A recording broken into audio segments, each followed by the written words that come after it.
we were just talking about Eminem. And there was something that you said that I feel like we need to have a discussion about.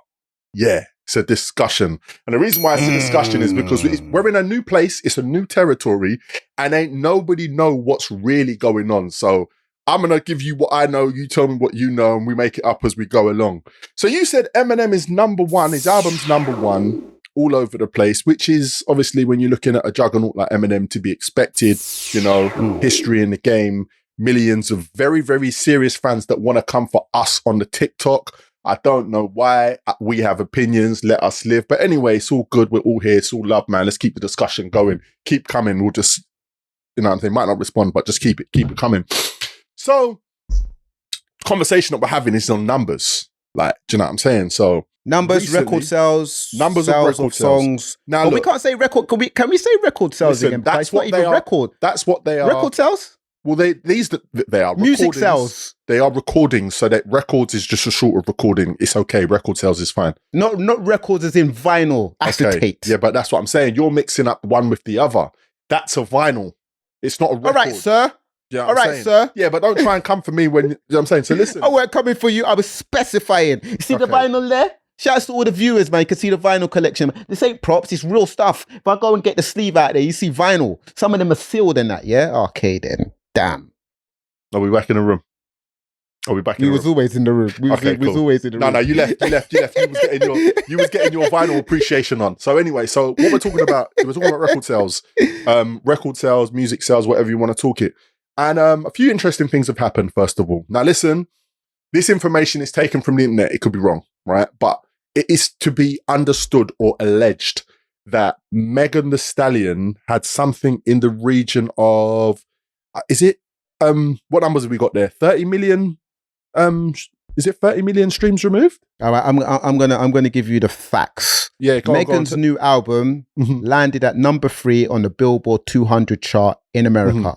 It actually debuted with 64,000 units in the first week. That compromises of record sales and streams. You know, we're in this era at the moment. The Barbs, the Nicki Minaj fans, they were cackling a little bit because they was like 64K, 64,000. Our girl Nicki Minaj done almost 4 times that amount with Pink Friday 2. Anyway, I digress.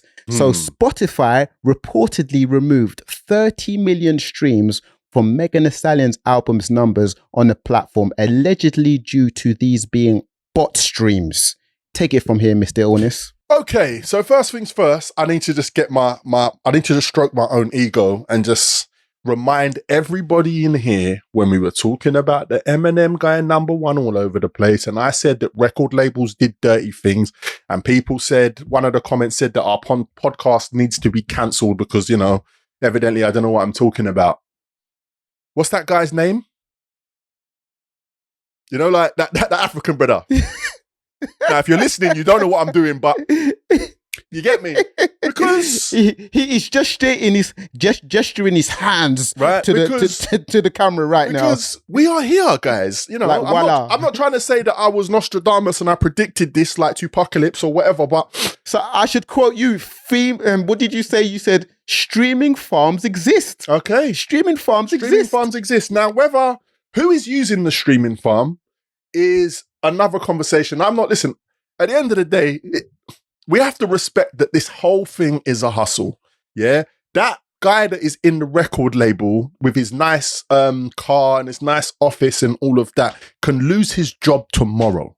Okay. So that man in the record label, listen, it's just the way the business works. It can happen. He's got a boss, right? He can lose his job tomorrow. This is not a shame. He can lose his job if he's not hitting targets. I don't want you to think of any individual record label executive. I'm just saying that anybody can lose their job tomorrow. So everybody in that building is also involved in the hustle because they need to understand that if they lose their job tomorrow, how can they still remain in the music industry? So there's a whole ton of hustling going on. And this is not to do with the streaming farms. I'm just talking about in terms of doing business, keeping good relationships and how you move within this industry. Once again, the industry is a corridor. It's a corridor, guys. So you're going to see the same people walking up. You need to move correctly. You need to comport yourself and be known as a good guy that can, or girl that can do what is necessary so that if you lose your job, you can do your stuff. Let me just punctuate what you're saying, because some of our listeners might not understand the fact that why record labels do something like this. Yes, to get the album to number one, but if it's fake streams and fake people, what's the benefit of that? But when people see something sitting at the top of a chart or something streaming well, then it's almost like a publicity stunt that everyone's like, oh my God, that song is doing so well. It must be good. Let me listen to it too. So it's like a publicity stunt. And this is Can I put a title on that, doing please? Something like that. What's the title on it? So the title is Social Currency. Okay. I don't know if I've spoken about social currency. I read a book once, and since reading the title Social Currency, I can't unread it. Social currency is the type of thing where you go to Chinatown in whichever city, state in the world, and you don't know where to eat. What shop you're going to go into? You're going to go into the shop that's full. You're not going to go into the shop that's empty because you might get runny belly in there. But everyone's eating in this shop. This is a safer bet. It's social currency. If you see something with massive numbers, you are going to trust it more instantly, without even subconsciously, before you even actually pay attention to it, because you're going to say, okay, but it seems like the safe bet. Anyway, carry on. But it adheres to sheep mentality, right? And it's the same reason you have herd mentality, sheep mentality, just following the leader instead of like actually figuring out the information and questioning things. But it's the same reason why your favorite influencer does the same thing, buys followers. So you go on the page, whether it's their TikTok, their Instagram, their Twitter, whatever, and you see them with bare followers and you think this person's important, I'll follow them too. I cannot confirm or deny whether your favorite influencer, whoever you are watching this, buys followers. Okay, we ain't doing that, SK. We ain't doing that. But I hear where you're coming from. Please continue. Sorry, I had to. So back to the record sales, Megan Thee Stallion, you know what I mean? She actually officially done 60K first week, but Spotify wiped off all of those streams, all of those numbers, and it was a lot. It was a lot, man. Let me just give you a piece of information. Okay. So when it comes to record sales, only distributor to consumer transactions are supposed to count to the final sale. It would be very easy for labels to abuse the charts if they could send HMV, Target, or any major record shop 50,000 copies or 500,000 copies and then say, yeah, we sold 500,000 copies first week, when they technically didn't sell them to anyone in the public. So it's supposed to be only distributor to consumer transactions which count. Because remember before as well, I don't know if everyone's privy to this, but the numbers of shipping used to be publicized. Yes. It used to be like, this artist shipped 500,000 or this artist shipped platinum 1 million, just meaning that 1 million or 500,000 of their CD was manufactured and sent to the shop. But they could be 490,000 of that 500,000 still sitting in the shop unsold. Just because you shipped it, don't mean you sold it. Just a piece of information in their yard. Consider. Man have plaques in their yard for shipping. Okay, look at my eyes. Yeah, you lot, if you're listening to this, you're missing half the joke. That's a madness. That is a madness. So yeah, I was waiting for you to finish, but I'm glad you dropped that nugget. Go on. What did you say? I feel like we say all of this to say that like record sales can be smoky mirrors, and people be like listening with their eyes instead of their ears, like, oh my God, it's selling so much, it's streaming so much, it must be good. And then they follow like with the herd mentality. But then you have artists that maybe don't sell or stream as well, and people be looking down upon them. Now recently, Stefflon's album came out. You know the big brand that Stefflon is. She's had a big repertoire, a big discography. She's revered as a star. You see her sitting in her mansion. She's very flossy, glossy with it. She's a talented artist and she has had success. Do you know what I mean? But her album comes out, Island 54, and doesn't chart, and apparently does under 1,000 units in the first week. Then you got someone like Headies, who is a poster boy for UK rap, UK drill. Second album comes out and it charts at number 54 in the UK album chart. What's happening, man? What's going on? Ills, help me here, man. Okay. Right, so you went to stage 2 before I'd finished with stage 1, so I'm going to rewind a little bit and explain. And when I finish explaining what I'm explaining, it kind of leads into stage 2 of this conversation. So there are a few things that have happened. Notable things that have happened in the music industry. I know we want to talk about UK rappers, but just stay global for a minute with me. Obviously you will, but as I say this to you, listeners, I want you to remember back to a Jay-Z album. I believe it was called the Magna Carta. And what happened with that album is that Jay-Z got the album ready. Correct me if I'm wrong, SK, if it's not the Magna Carta album. And he done a deal with Samsung. And what ultimately ended up happening is that Samsung, being Samsung, had, pre-sold, I think it was like over 1 million of their new phone. So Jay-Z's done a deal with Samsung. And what that means is that everybody that bought the phone actually bought the Jay-Z album. Okay. So Jay-Z, before even marketing his album, has sold 1 million copies of his album, guys. So then on a little bit of a bundle hustle thing, a lot of people's like, why have I got the Jay-Z album because I bought a Samsung phone? And the same happened with the U2 album as well. It don't matter. No, but let's just stay with Jay-Z. Let's just stay with Jay-Z for a minute, okay? So Jay-Z sold 1 million albums. The phone comes out. The album comes out. Jay-Z's at the top of everything. Boom. He sold 1 million albums. Now, did 1 million people even listen to Jay-Z's album? As you said, is a whole other conversation. He sold it, guys, because he's done a deal with Samsung, and Samsung have sold 1 million phones. So Jay-Z, by rights, has sold 1 million albums. Now, I think the other person that is key to Magna Carta Holy Grail is that album. It was Magna Carta, came out in 2013. All right, thank you very much. Now, the other person, I don't have too much information on this to the T, but I think it's pretty much common knowledge, is that Taylor Swift puts on a world tour, which really just involves her going around America mainly and then visiting a few other places. And when you buy the concert ticket, I believe, don't quote me, I believe when you buy the concert ticket, you also either get the single or the album, or there's some kind of, I'm sure it's Taylor Swift. If I'm wrong, I will fact check this later, but let's just work with this because it's happening. Taylor Swift, what they call the bundle, right? So Taylor Swift now sells the album ticket. The concert ticket. We all know that Taylor Swift is or if not one of the biggest touring acts globally in music. Don't matter the genre. Taylor Swift, guys. Drake's already in the history of mankind, like she's one of the biggest touring acts ever. Drake said that Taylor Swift is the only person that he will move out the way for. Taylor Swift, guys. Huge, right? It doesn't, as you said, it doesn't get no bigger. Swifties He's selling concert tickets with album tickets or single tickets, right? I'm sure this is correct, but if it's not, we'll come back on another podcast. We ain't got time. So she's selling huge units. So her numbers, her social currency is off the chart. Just like, obviously the internet and Spotify and streaming was a lot different back when Jay-Z did what he did, but same applies. So people are doing these things, right? So there's been quite a bit of ambiguity, let's say, with people doing bundles of all different kinds in music all over the shop, right?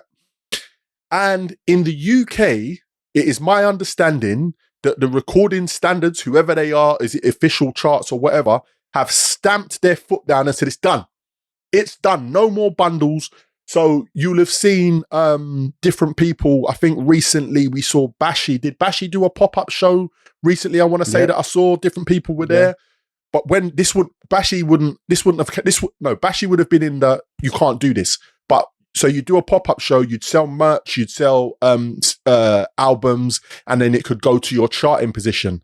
You'd usually do that in like a smaller independent store, like a Rough Trade or somewhere like that. Okay, so I think independent record shop. I think, to my knowledge, again, this is hazy information. We'll clear it up if it's wrong, but I think you can still do it in the HMV in Oxford Street. I think that is the one place that they will accept it being official in the HMV in Oxford Street. But all of those stores where you do pop-ups and you sign and you do merch and it can all go onto your chart position has all been stopped, right?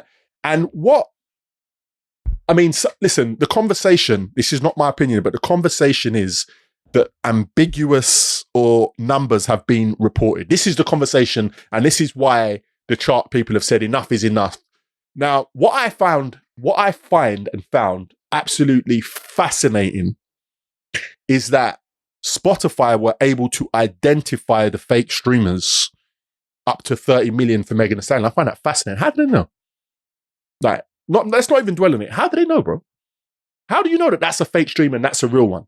How do you know? So if Spotify have the confidence to take away 30 million streams, then they have an idea. So we've got all of these things happening in music globally, right? But in the UK now, the UK have said, stop what you're doing. Everything else is thing. So if we go back over the past three post-COVID years, every artist, I don't care how big you are, every artist has been doing pop-ups up and down the country and taking the artists that have been doing well. I mean, obviously, Potter Paper springs to mind because his album did quite well and he wasn't outside.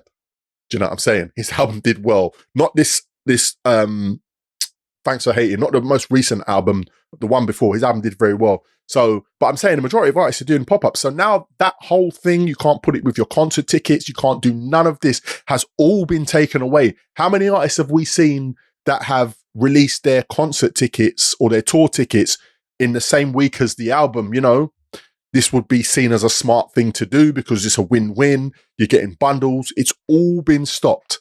So now we can move into stage 2 where people are trying to say, Stefflon and Headies won, 2 of our premier artists, guys. Let's not front.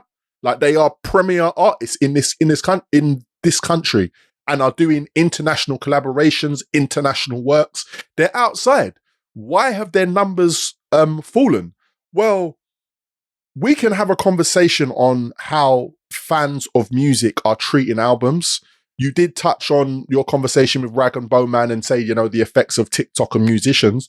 But how about let's start with the fact that a major part of promoting and selling tickets has been swept from the whole UK. Like, let's start there. That's what I want to say. Like, in fairness to these artists, the music game has changed. It's like like the Matrix, the deja vu has happened and they've put a wall that we now have to find a way how to get around this building, just like in the Matrix. I got my film quotes on Smash today. Sorry, guys. I just have to just rate myself there. So, SK, where would you go with it? I went on there. Apologies. Well, to quote MC Versatile, he said, like, in regards to Stefflon Don's sales on IG, he said, they have destroyed the album sales for the culture. No more in stores is a massive problem. Well, if we're thinking about it like this, man, like, we're going to see, this ain't no shade to no one, man. We're going to see the reels now, innit? We're going to see the reels. And record sales are down, man. People digest music differently. Obviously, I don't know what the actual number is, like how many, is it something silly like 10,000 streams equal 1 record sale? And the record sale units is what counts to your overall count of where your album or your single charts. I feel like it's even more than 10,000, like Spotify streams, or Apple Music, Amazon Music streams or whatever. Do you know what I mean? So we're going to see the survival of the reels right now. But I think our perspective needs to be reevaluated of like all of this, looking at numbers and where people are charting and stuff, man. We've discussed this various times, man. It's the fan base. Do you have a fan base that comes out for your shows? You know what I mean? Do you have a real fan base? Do you have a tangible fan base? Not a bloated fan base, not a fickle fan base, not like a fan base that's just here for now and just like following the trends and fashion. And I feel like that's what we're really going to find out now that like all of these hustles are off the market now. So it's as real as that, man. Sorry to artists that livelihoods are going to be affected, but it's a bit of a serious change in the music industry, and every so often there is a change in the music industry, and this is going to be, I think, one of those moments. So it is what it is, man. I mean, listen, I don't want to keep dwelling on this, but I think that there was a very notable change back in, like, I want to say 2010, when, you know, prior to that, you would release your single, you'd put your video out, and then it wouldn't be able to be sold, or the audience wouldn't be able to buy it for anything up to like 6 weeks. So there'd be a huge anticipation on the day it comes out and your sales would be high. Then they changed it to you see it and you can buy it in one day in day. The same, everything happens in one day. And that was a lack of change. And it took the game a minute to find their way around it. We're going to find our way around this. But definitely. Yeah, I was watching an interview. No, go on, continue. Sorry. I was going to say, this is definitely a front leg sweep. We're off balance. The whole game's off balance. Nobody, I don't care who you are, unless you are Central C, right? Because he is flying and trailblazing through whatever this changes. He's just going, and it's great to see. But unless you're Central C, your legs have been swept. Your legs have been swept, and we're going to have to find our way around it. We've done it before. We'll do it again. I just want to double down and maintain that through the smoke and mirrors, data miners, streamers, and all of the facade and the thing that I call the matrix that gets placed in front of our eyes, which guides us, whether we want to admit it or not, in certain directions because of social currency, there is one thing, and I've said it before, but I'm saying it again, that will always remain. And that is how many... I mean, good music is not a number. It's a feeling. It's something. Goes without saying. But back to the Travis Scott conversation that we had not too long ago. You need to rely on the people that are going to leave their house, spend their money, and come see you. That is the engage in a real fan base, real thing. Yeah. What is it? All that other. What is it on Pound Cake intro? All that other don't matter. Yeah. People coming to see you. So yeah, something I want to talk about. Simon Cowell, I was watching an interview with him recently, and like the music industry changes, man. Like the way that we consume music, the way that we purchase music, the way that the analytics and the sales are monitored and processed. And for example, you just touched on it there about the pre-order. The pre-order was a big thing. Simon Cowell early in his career figured out, and I don't want to say that he was the architect of this, but he figured out that instead of like first week us putting out this song, it's just coming out of nowhere, the pre-order was a thing that you could stack up the sales over like 6 weeks of people pre-ordering the song before it's available for purchase. And then the week of release, you've got all of the pre-order sales added to the people that are then buying it that week. That was a hustle back then. It's not really a thing now.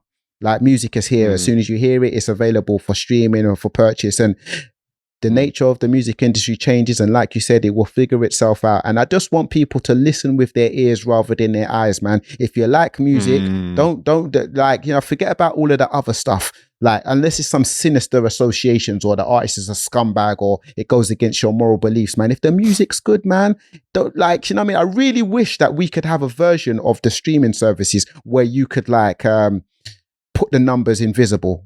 Like you could have a settings, because it would change the game. People would be listening to the music so differently. People are gravitating to they're looking at the album, they're looking at the features, and they're looking at what song's popular, and they're going to that first.